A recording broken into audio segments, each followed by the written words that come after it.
What's going on, everybody? How you doing? This is Donation Request. This is for Rob. This is continuing on Boston's first album. This is Peace of Mind. Peace of Mind, second song, Tom Schultz, 76, self-debuted.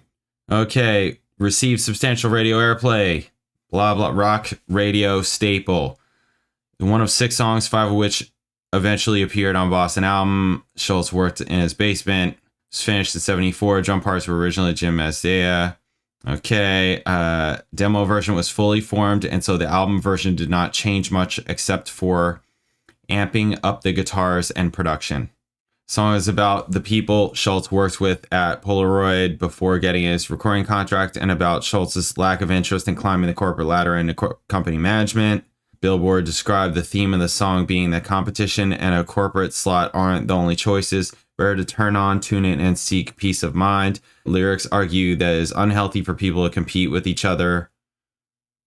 Lyrics positivity, exhorting people to look past their mundane life to find deeper meaning.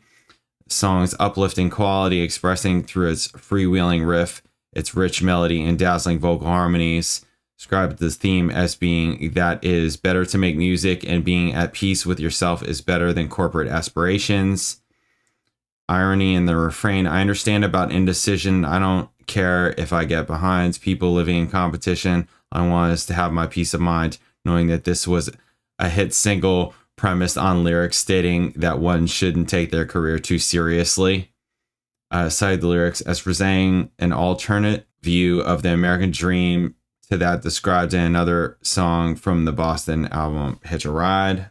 Okay, song as being built around soaring guitars, tight vocal harmonies, and huge hooks, which were part of the band's appeal. Cited Peace of Mind as an example of how Schultz was able to combine the vocal harmonies of the Beach Boys with the heavy guitar sound of Led Zeppelin. How guitars feel epic, but also delicate and intimate.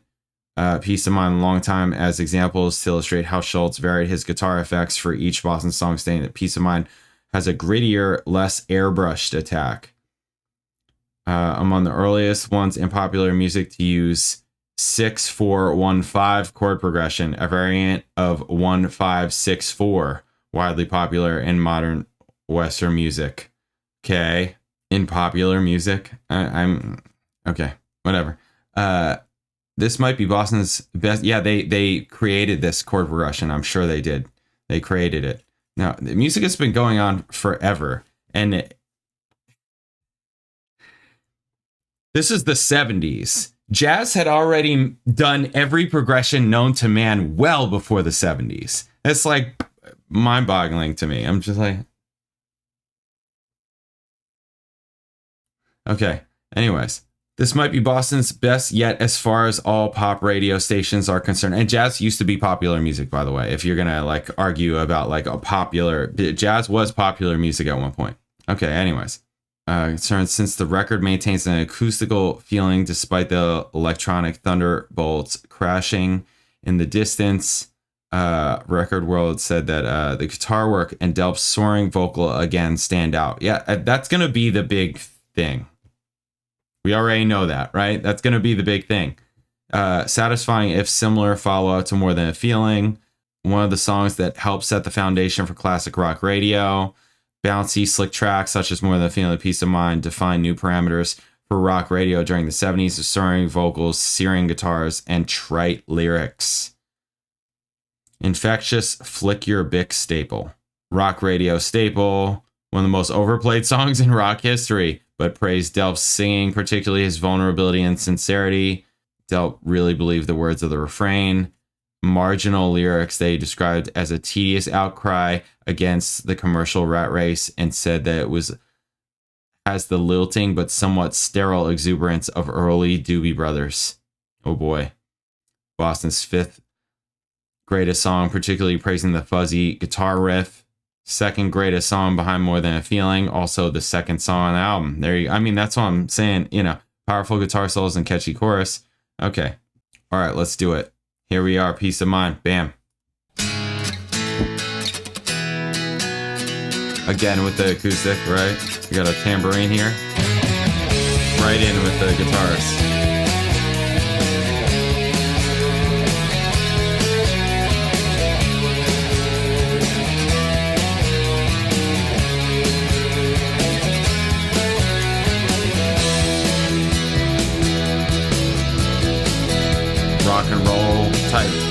now, right?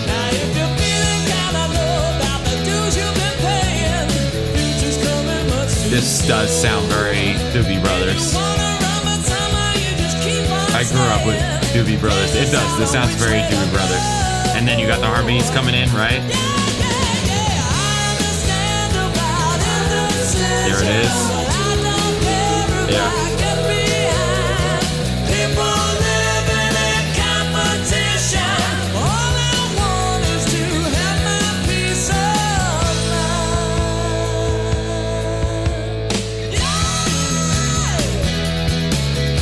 That vocal.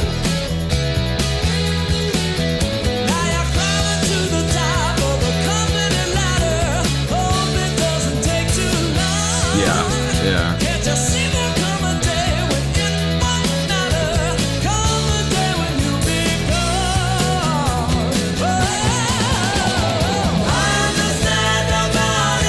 Yeah, that guitar, it almost sounds like lasers, right?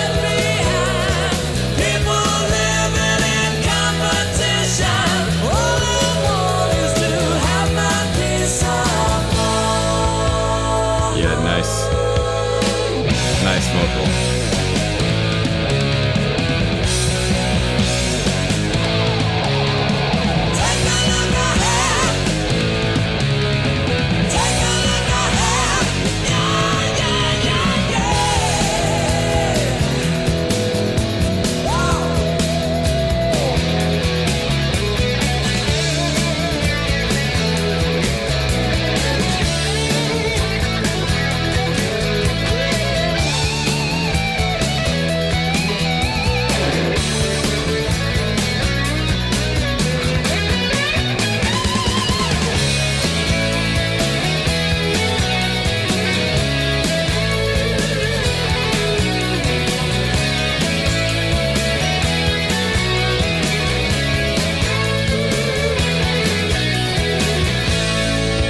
The thing about this, to me, is that the guitar playing is very accessible. Like, it's very good, right? It's very good, it's crafted, it's melodic.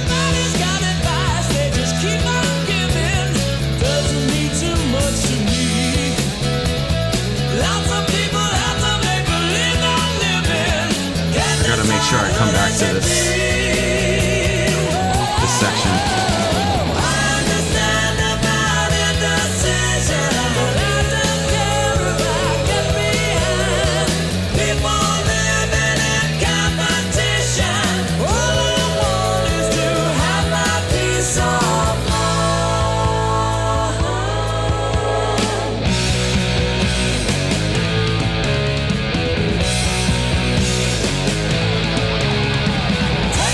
Lasers.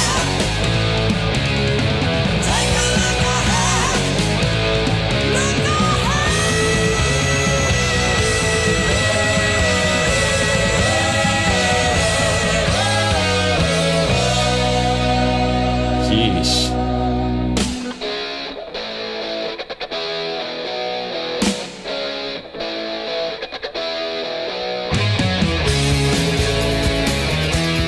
Yeah, it is very Guitar Hero-y. But that's the thing that I'm trying to say about the guitar, is that this is...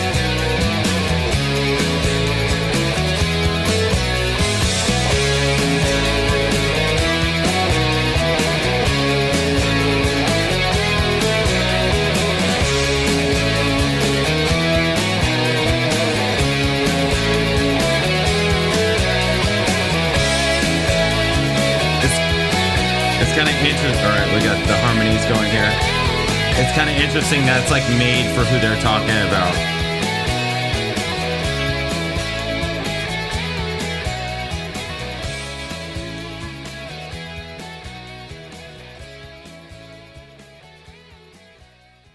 All right, cool.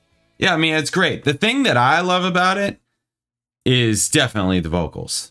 Definitely the vocals. The guitar stuff, I mean, I'm a bass player, I'm not a guitar player. I think the guitar is great, but to me, it's made for middle age. This is dad rock. This is quintessential dad rock. The dad that goes to his job and then comes home, has a guitar hanging on the wall. He can play this. He can play this. he is not playing Randy Rhoads, right? Most of those guys are not playing Randy Rhoads. They're not playing, right? R.I.P. Ozzy, right? They're not playing that, but they can play this. That's what I mean by it's accessible to them. It's good. I'm not saying it's bad. I'm not trying to demean it in that kind of way at all. I mean, I am trying to demean dads. not really. I am a dad, but like those type of, I can actually rock. Okay. But, but I'm messing around. I'm going off the deep end right now, but let me reel it back in. That's what I mean about it in terms of, it's accessible. And it's that kind. It's the guys that go to those concerts and they air guitar and they all that kind of thing. Those guys probably have or may have a guitar at home. They can play this stuff because it's that accessible. It's not that difficult. I'm not saying that doesn't make it bad or like simpleton or that's bad in any kind of way. Again, it's well crafted, right? It's clearly crafted guitar playing. I mean, so much that he crafts his sounds with whatever a mechanical engineering nerd brain does in a basement, right? He's that guy. He's the guy that people make fun of on the internet that's in their mom's basement, except he was renting and I think he was married at the time and all. Anyways, he's that nerd, right? He's that guy. So smart, went to MIT, all that kind of thing, right? Nerd, right? Crafting all this guitar stuff for the dads that go to their job, listen to this stuff and just imagine themselves playing this stuff, rocking out on a stage, just like, all that. It's all of it. It's that, right? The thing that I think is actually awesome and is why I would want to listen to this. I don't need to listen to this. It's everywhere. This is Boss's first album. It's all over. I could walk outside and hear it, But the thing that's awesome to me about it, the specialness to me is the voice. It's the voice. It's the voice. It's fantastic. That's what it is. Guitar playing, cool.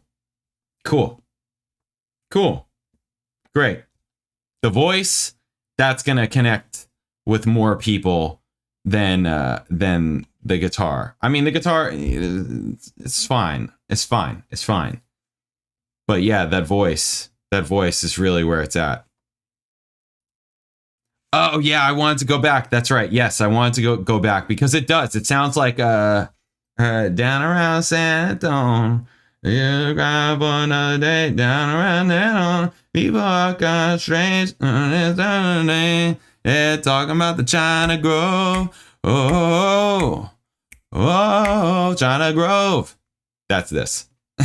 That's this. That's what they're talking about when they're talking about Doobie Brothers. They're talking about China Grove in this song. This whole verse, all this is China Grove. Oh.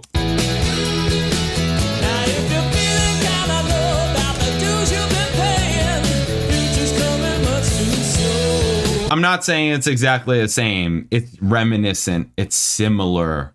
That's all. Yeah, I wanted to go back to that because I heard it also. I mean, they brought it up and then it's like hard not to hear it. Cool. All right, what do we got next? Foreplay Long Time. Another classic. And that closes out track side one, right? That closes out side one. Oh. I mean, yeah, banging out side one. Side one is the smash.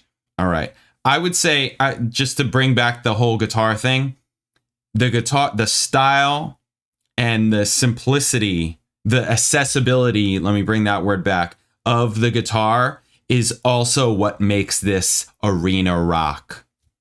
It's what makes this arena rock. If he were playing like Randy Rhoads or whatever, that is less arena rock and more maybe like metal-y, like it's less what I'll call arena rock. We're in a gray area right here, but I think you get what I'm trying to go after. I think you get what I'm saying. Cool. All right. Up next, Foreplay Long Time. I'll catch you then later.